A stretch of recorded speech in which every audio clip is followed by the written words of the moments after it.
All right. Happy New Year to you. Happy 2020. It's going to be a fantastic year ahead. I'm sure of it. This is Matt Javit, part of the Passport Joy Travel Talk podcast duo, along with Nikki Javit. We are a traveling couple that set out to travel around the world for 27 straight months, and that's what we did, to 35 countries around the world. We had a blast doing that. What we hope to do here is share some insight into not only travel, but sometimes life stuff. And that's what I'm going to do today, is talk about goals and accomplishing goals and how we went about doing what we did as far as the goal setting aspect of it, and just kind of walk through the process, my process, and how I do it.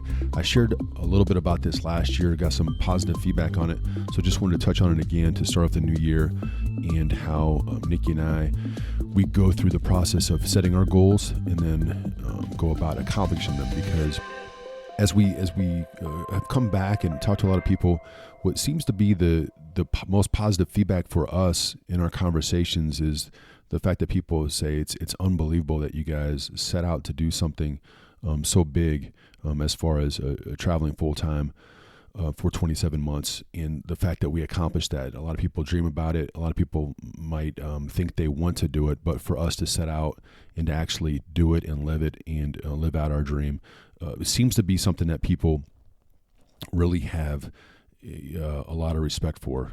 So I just want to talk about that and talk about how we go about goal setting, because I read before, I'm not sure if it's still the case because of all the information we have out in the world today, but only about 3% of people actually set goals and then really stick to them. So I'm going to talk about that. And goals have been a huge part of my life, something that I've always, they've always been a part of my life, but in the last probably 10 years-ish, have really been forefront in everything that I try to go through in order to accomplish big things along my life journey. So I guess just to jump into that, when it comes to goals, there's a lot of different, everybody has what they think is the right formula.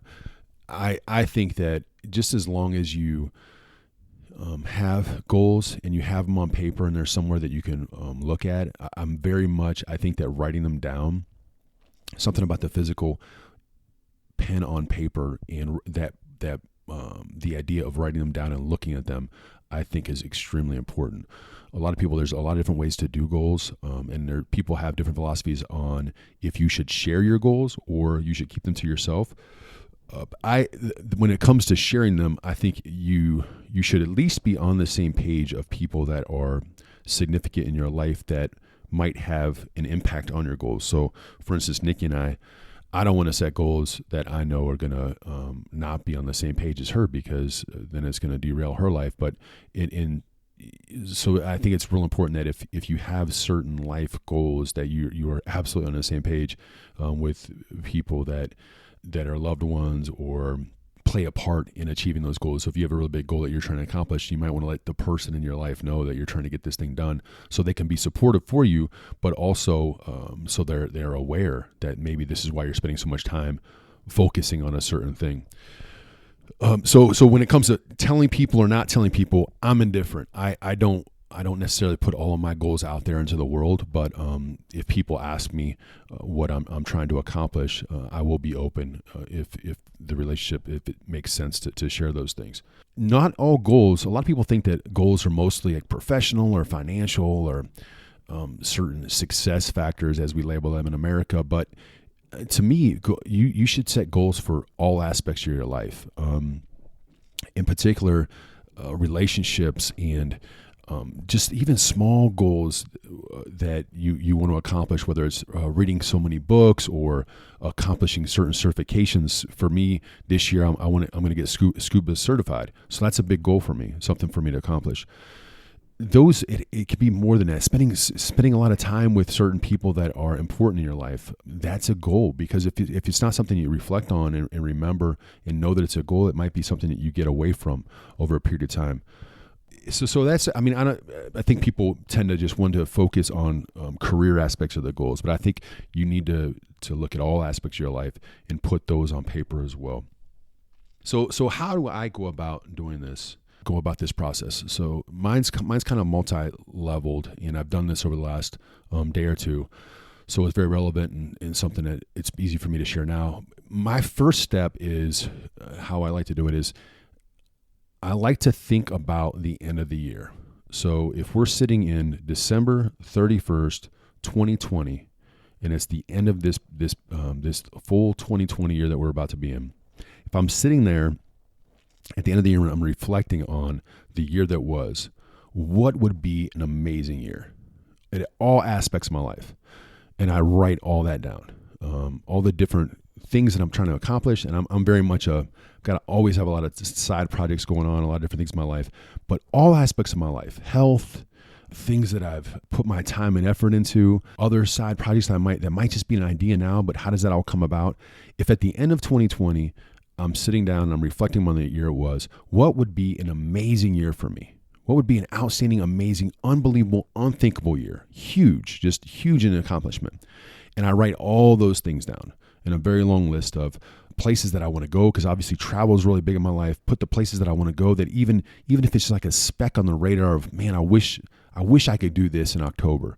Put it on the list. And you put all those things on a list. So if it's the end of the year, on December 31st, I'm looking back, I'm like, holy cow, I did all of that. And I'm looking at my list after I write all these list of 40, 50, 60 items down. I achieved all those different things. And I'm looking at that list and you get a sense of like, that was an amazing year. You know what I mean? So if you write all those things down, then you have an idea of what would make that amazing year. And at that point, after I understand all the things that I hope to accomplish at this stage, January 1st, January 2nd, 2020, if I can put all those things down on paper and understand what would make for a successful year in my eyes, or an unbelievable year in my eyes, then I can begin to build a goal list based on those items, and then work backwards from there. So you establish a 2020 goal list from those items. Now, because you got 40, 50, 70 items on that list, then you begin to narrow it, because some of them are probably build on each other. So for me, for instance, with World Barbershop Adventures, it's getting multiple more seasons out on Amazon Prime. It's building the follower list on YouTube. It's things like that. So a lot of those build upon each other. So then I can narrow down what the goal is going to be based on the grouping of that one particular goal, if that makes sense. So you do that. So you build an end of year goal list, and maybe that goal list is 20 different items of things that you want to achieve, and make them big goals. I'm very much a person that you want to achieve big goals, and you put all those down in 2020 at the end of the year 2020 list, and then you work backwards from there. So what's it going to look like in July 1st, and what's it going to look like after the first quarter, and what are your goals have to be after the first quarter in order to meet these end of year goals, and then what's it going to be like at the end of January in order to meet your end of quarter goals, and even on a weekly basis. So that's how I build the massive list to think about my unbelievable year. Then I build a goal list. Then I build a mid-year list. Then a quarterly list, and then a monthly list. And then because by building these lists and having it down on pen and paper in front of you, then you understand where your life is going towards. Because if you don't know the path that you're trying to go on, then the chaos of life with everything that's going on in the times that we live in, you're going to get pulled in other directions that do not align with your goals. But if at least you have that goal list, even if it's a month out, you have a goal list of a month that you know you're trying to accomplish these things in the next month, then you know where you're trying to go.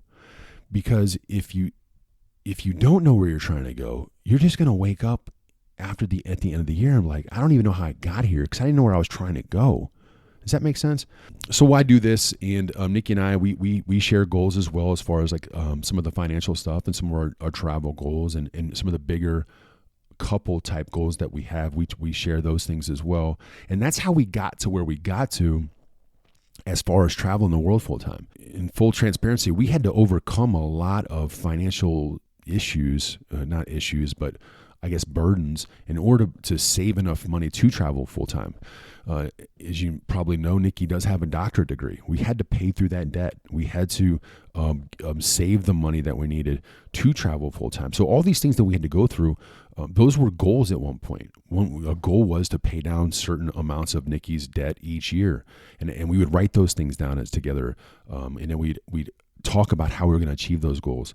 And we'd have far-fetched long-term goals of like traveling the world. I can remember us typing that in and writing that down as far as a goal of ours when we were probably at least 3 or 4 years out from accomplishing that goal. But even at the time when we wrote it down, there was no way we were going to be able to do it. But we just put it out there because we thought, okay, if we know this is something that we want to do and it's a dream of ours, we got to at least put it down on paper so we know where we're trying to go. Does that make sense? So if some of these things you might think it's impossible in your mind now to achieve it, but if you don't believe that it's a possibility and you don't put it down and you don't look at it and reflect on it in some way, it's never going to be achieved. It's never going to be something that you can do. Just like us traveling the world was somebody else's life at some point, we always thought like, man, there's no way. That sounds like a ridiculous thing for us to be able to do. It became our life because we imagined it and dreamed it and reflected on it in our goals. So that's something that I think that's helped us, and that's something that people ask us how we got there, and that's how we got there. I mean, it seemed impossible, but it became a reality, and all those things out there that people achieve at some point, they seem impossible, but they become reality. Another thing that I recommend that people do, and it's not always easy to do because I think you need to take a snapshot in your life when you're kind of in the zone, you're feeling great about your life, and sometimes you might be able to reflect back on those times as well. But when you're really going at a great pace, and you feel like you're in a great place in your life and things are going really well, you need to pause and understand, okay, what am I doing right now that I love in my life? And you need to write all those things down.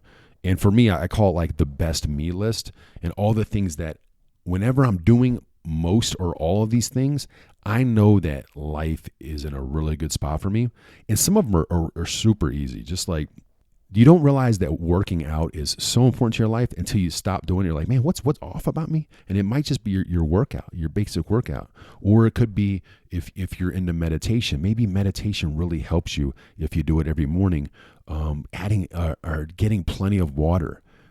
Simple things like that, or like going on long walks, 45-minute to 60-minute walks every day, or at least 4 days a week. When you get off of these things, maybe your life isn't as good as it is. If you're into personal development, maybe you're not doing certain things, you're not pushing yourself, reading certain books. Maybe volunteering is big, giving back. If you're not volunteering and giving back, maybe your life feels off because if you're not doing good things for other people, maybe good things aren't happening in your life. So I would just really recommend that if you kind of create a best me list, and when you're feeling you're kind of in that zone and things are going really good in your life, you know what those things are. So then when you have that slippage and things don't feel as good, you can go back to that list and say, okay, what am I missing here? Let me get back to the basics and understand what makes me really churn personally. And you go through that list and you're like, okay, this is the area that I'm missing out on. Maybe you got to play video games for 30 minutes a day and that is your thing. You know what I mean? Whatever that is in your life, if you don't know what your best me is, then you're not going to know when it's off, what you're missing. I guess your own personal recipe for your zone, for your positive vibe. So I highly recommend that. And I think overall, when it comes to goals and lists, and I'm very much I'm guilty of this in so many ways. It's when you create these lists and you have reminders and you reflect on them on a regular basis, you're gonna miss. You're not always gonna hit your targets. You're not gonna come through on your desire to accomplish certain things, and you're gonna fail. And part of life and part of achieving big things is failure. You gotta fail a ton in order to accomplish a ton. So as you're reflecting on your January and you're going through your list and you missed 7 of the 10 and you only accomplished 3. Those 3 might be huge feats, but you see the 7 and you're like, damn, I missed all these things. My biggest thing is you got to be nice to yourself. And it's one of these of how would you treat your best friend if your best friend's telling you all these things? How would you treat that person? You'd still hold them accountable, right? You'd still say, well, you got to get better and you got to get more discipline. You got to do these things, but you wouldn't be hard on that best friend. So you got to be that same way with yourself. And I'm very I'm very bad at this a lot of time, where I'll be very tough on myself to the fact that it's not that it's unhealthy, but it's I know it's not good. I know the kind of funks I can get in, and you gotta constantly remind yourself to be nice to yourself, be good to yourself, treat yourself like your own best friend, and because that's going to help you get through some of those hurdles and accomplish the unthinkable. Because you got to keep churning on, you got to keep doing the best you can in order to hit those crazy goals. So I guess in conclusion, that's the summary. Set big goals, set huge goals. Is thing 10 times whatever you think is possible. Put them out there, go after them. You'll be super shocked at what can be accomplished as you tell. I like to think I'm really big on writing things down on paper, because it's almost like as you're writing it down, the world is looking at your list, and the world is saying, okay, how are we going to help Matt accomplish these crazy things that he has in his head? And let's all work together. Let the world work together to make this stuff happen. And I promise, if you do it and you think about it long enough, and you reflect on this list, and you put in the time and effort and energy, because it's a lot of hard work to accomplish big goals, that you'll be surprised how crazy some circumstances happen where you can just see positive things happening for your sake to accomplish the big goals that you have in your life. So I wish you nothing but the best. Feel free to send me a note, matt@passportjoy.com, if you have any questions that I can help with when it comes to anything about goal setting or making these lists. But anything's possible, and life is great that way, and it's a wonderful journey that we're all on. To wrap, if you want to connect, there's a lot of ways you can connect with us. PassportJoy.com is the best way to do it. There you'll find not only this podcast, but you'll find the World Barbershop Adventures. That's me and barber chairs around the world. We're on Amazon Prime with that series, as well as YouTube. The YouTube channel is as easy as typing in Matt Javit. You'll find all of our YouTube stuff there. Nikki's got a book on Amazon Kindle called Passport Joy. Check that out. Give her some great reviews on that. I've got the police photography book. That's where I was on Fox and Friends, gave the interview. It's called Police, Brotherhood, and Uniform Around the World. It's at policearoundtheworld.com or on Amazon as well. You can check that out. And we're everywhere on the socials, and we look forward to connecting you soon. Hopefully this is going to be a huge year. Set huge travel goals. I know I got some big travel goals out there for this year. Being in some destinations I have not been before. And just really excited about that. Set big goals there, and hopefully if long-term travel is on your wish list, hopefully that becomes a reality really soon for you. And I wish you all the luck. Let's make 2020 an outstanding year ahead. Best of luck. Bye.